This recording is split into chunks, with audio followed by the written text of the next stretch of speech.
Matumaini yangu ni kwamba upo mzima wa afya popote pale ulipo msikilizaji na mfuatiliaji wa chaneli yetu. Hii ni Kwetu News 24 inakutangazia kutoka mashariki mwa Jamhuri ya Kidemokrasia ya Kongo, ikikuletea habari muhimu za mashariki mwa DRC, hususan zinazotoka kwenye uwanja wa mapambano. Karibu katika habari zetu za leo, ikiwa ni siku ya Alhamisi ya tariki 28 mwezi Mei mwaka 2026. Tulikuwa bize kuweza kukusanya habari motomoto za yale yanayojiri mashariki mwa Jamhuri ya Demokrasia ya Kongo na kote nchini, ili kuweza kukujuza msikilizaji, maana kukujuza kinachojiri kwenye uwanja wa vita ni moja kati ya majukumu yetu. Usikose kusubscribe, kucomment na kushare, lakini pia kulike habari hizi ili uweze kutupa nguvu na kutupongeza kwa kile ambacho tunachokifanya msikilizaji wa Kwetu News 24. Tuliokusanya asubuhi ya leo ni pamoja na mji wa Nyabiondo jimboni Kivu ya Kaskazini ulishuhudia kuingia kwa wapiganaji wa wazalendo Jumatano hii ya tariki 27 Mei kwa kishindo kikubwa mwishoni asubuhi mapema. Uhamishaji huu wa vikosi unafuatia mapigano makali dhidi ya jeshi la Rwanda na washirika wake wa AFC M23 pamoja na vikosi vingine vinavyosaidiana majeshi hayo. Kwa mujibu wa vyanzo vya eneo hizo, vinaeleza kuwa wapiganaji wa wazalendo pamoja na vikosi vya FARDC vilishuhudiwa kuingia kwenye mji wa Nyabiondo mkoani Kivu ya Kaskazini, mashariki mwa Jamhuri ya Demokrasia ya Kongo, baada ya mapigano makali yaliyohusisha wapiganaji wa wazalendo pamoja na FARDC wakipambana vikali dhidi ya waasi wa AFC M23 wanaozua uhasama mashariki mwa nchi ya DRC.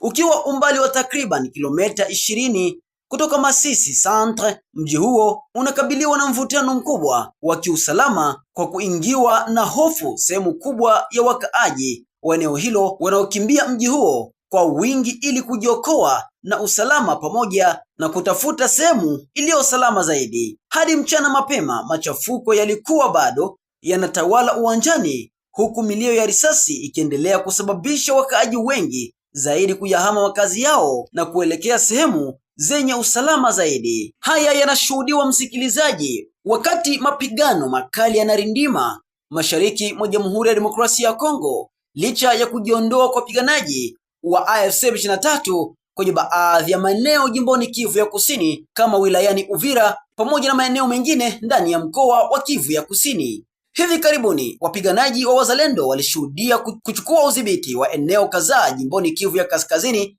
pamoja na Kivu ya Kusini kufuatia shinikizo la Marekani pamoja na nguvu kubwa ya wazalendo wakishirikiana na vikosi vya FARDC. Wakati haya yakiwa namna hiyo, maeneo ya huko Minembwe mapigano yanaendelea kurindima licha ya ukimya ya masaa pamoja na masiku kadhaa, ila bado wasiwasi unaendelea kutanda miongoni mwa raia pamoja na viongozi wa mashirika mbalimbali ya kiraia ndani ya maeneo ya huko Minembwe, Mikenge, Poezero na eneo zingine, wakiwa wamejaa hofu kubwa. Viongozi mbalimbali wa mashirika za kiraia pamoja na uongozi wa vijana, ndege zisizokuwa na rubani zinaendelea kurusha mabomu bila kujali uwepo wa raia wala kambi za wanajeshi wa wazalendo pamoja na kambi za wanajeshi wa FARDC.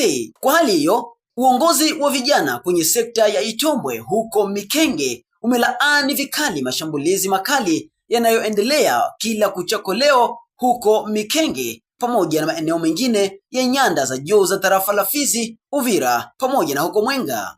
Ndege zisizokuwa na rubani ambazo ni za waasi wa AFC M23 wanaosaidiwa na nchi ya Rwanda aina ya CH4 zinaendelesha mashambulizi na kuendelea kuwajeruhi wazee pamoja na watoto wanaopatikana maeneo ya Mikenge, Poezero pamoja na huko Kalingi. Mfariji Lewis ni kiongozi wa vijana wa sekta ya Itombwe, alizungumza na Kwetu News 24 na kuweza kuonyesha jinsi gani hali ilivyo kwa sasa na jinsi hali inavyoendelea. Kweli kulingana na hali ya usalama siku hizi ndani ya Itombwe sekta imekuwa tu ni ya hofu na hiyo imeletwa na mashambulizi za anga za drone ama ndege zisizokuwa na rubani ambazo zinaendelea kutumikishwa na MRDP, AFC M23 na washirika wake. Na hiyo tumekwenda kuiorozesha mashambulizi yao ya anga yalianza mnamo tariki 25 mwezi wa 4 mwaka wa 2026 mpaka kufika siku 12 na mwezi wa 5 wa 2026.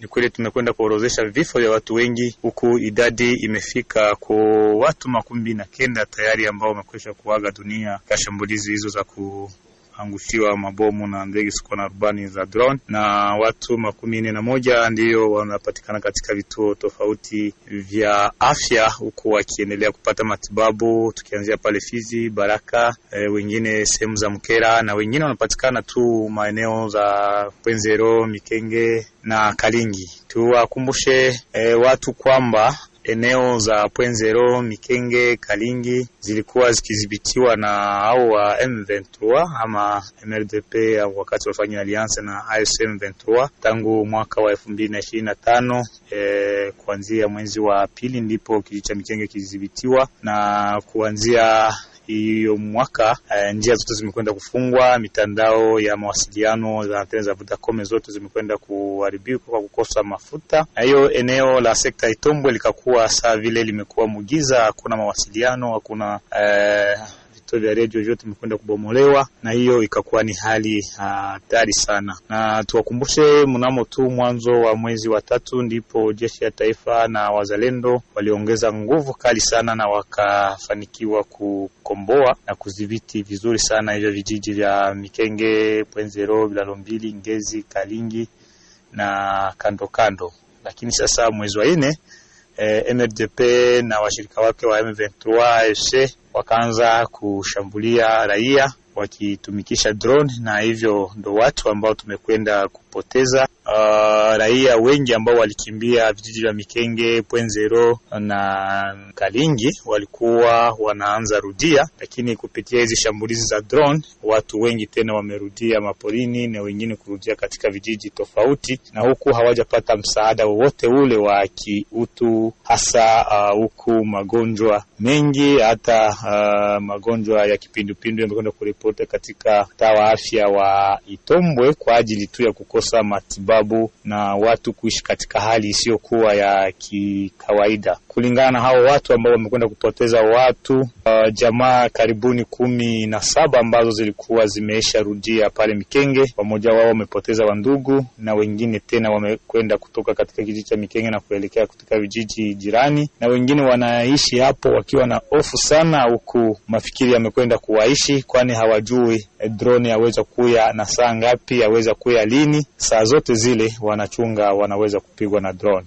Ni mshangao sana, na ndio maana sisi kama tawi la vijana ndani ya sekta Itombwe tunakwenda kulaani vikali sana vitendo vyote vya ukiukaji wa haki za kibinadamu, na tukipeleka malalamiko yetu kunako government yetu ama serikali yetu ya Jamhuri ya Kidemokrasia ya Kongo, pamoja na mashirika ya kiutu, pamoja na mashirika yale ambayo yanahusika na mambo ya usalama, pia na sheria, kufuatilia hawa ambao wanaendelea kutumikisha vitendo hivi vya ukiukaji wa haki za kibinadamu, wakitumikisha ndege zisizokuwa na rubani kwa kufyatulia raia wasiokuwa na hatia. Msikilizaji wa Kwetu News 24, wakati hayo ya kijiri, vikao vya usalama vinaendelea kushuhudiwa ndani ya mji wa Baraka, ndani ya tarafa la Fizi, jimboni Kivu ya Kusini, vikiwaweka pamoja viongozi wa makabila mbalimbali kutoka maeneo ya Bibokoboko pamoja na ndani ya mji wa Baraka. Makabila mbalimbali yameshiriki kwa mara ya kwanza kikao cha usalama toka mwaka wa 2018, vita vilivyoshuhudiwa eneo hizo za Bibokoboko na Baraka,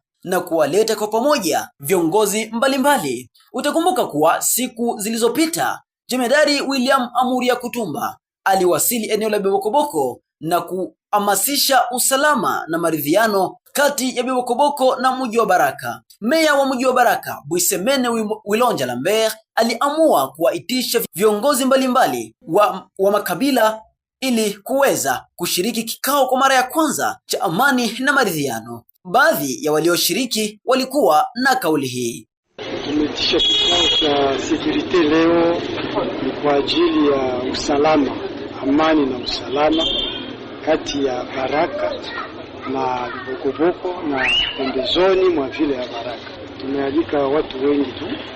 Tulikuwa mwanzo Conseil de Sécurité, tulikuwa pamoja, tulikuwa ma communauté religieuse, kulikuwa vile vile ma communauté na mutualité ya kabila mbalimbali.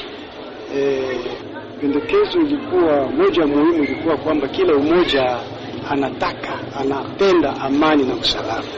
Pamoja na yale inalomba ama inabidi sasa watu watoshe ile dugudugu ambapo zinaishi ndani ya roho na labuda ngambo na ngambo.